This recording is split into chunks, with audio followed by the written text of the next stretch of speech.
Obviously, last week we were disappointed that we didn't get the victory, but at the end of the day, we had some things that we were happy about that we can continue to build on. You always want to score more points than your opponents. We didn't do that this week, but if that's the number six team in the nation, at the end of the third quarter, it was 16-7, and we were still battling to get a win. Like I said, we saw some positive things on both sides of the football. With our offense, we were able to take the first drive down for a score, and I think that's just a good indication of what's to come as the offense continues to improve. From a defensive standpoint, several opportunities we got Slippery Rock off in 3-and-outs or got them off the field when they were moving the ball.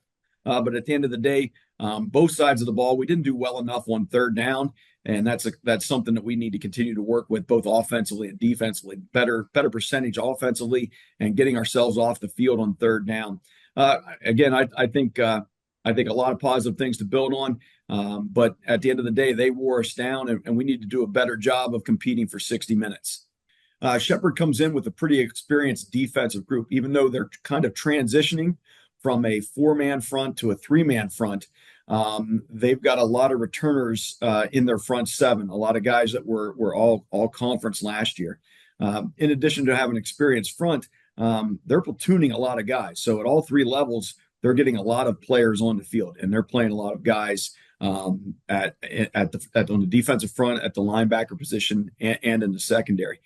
From a coverage standpoint, a lot of one-high stuff, playing some cover three, playing some man free, very active back there. And then, like I said, you're going to see a lot of different players on the field because they're platooning at all positions.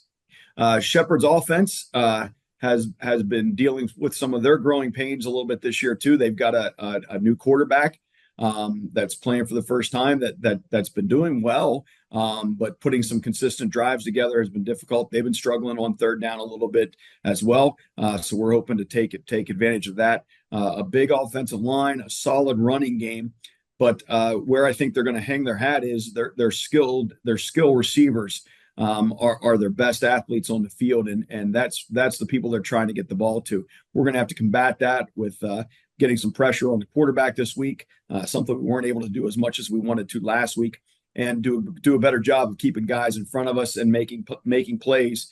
Like I said, when we get in third down situations, we're eternally grateful for all the people that have been supporting the program, whether it be coming to the games or donating for the Live Like Levi t-shirts and sweatshirts, all those things. We can't express enough how important it is that everyone can continue to give their support to the current players, the coaches, and of course the Macheski family the whole way through this process. And like I said last week, I really think this is a strong indication of how the family and the tradition words really carry themselves through the generations here at Shippensburg University. Like I said, you hear a lot of those words being thrown around by a lot of people, but in the end, actions really speak louder than words. And like I said, we can't express our appreciation for everyone that's done so much for us in this time.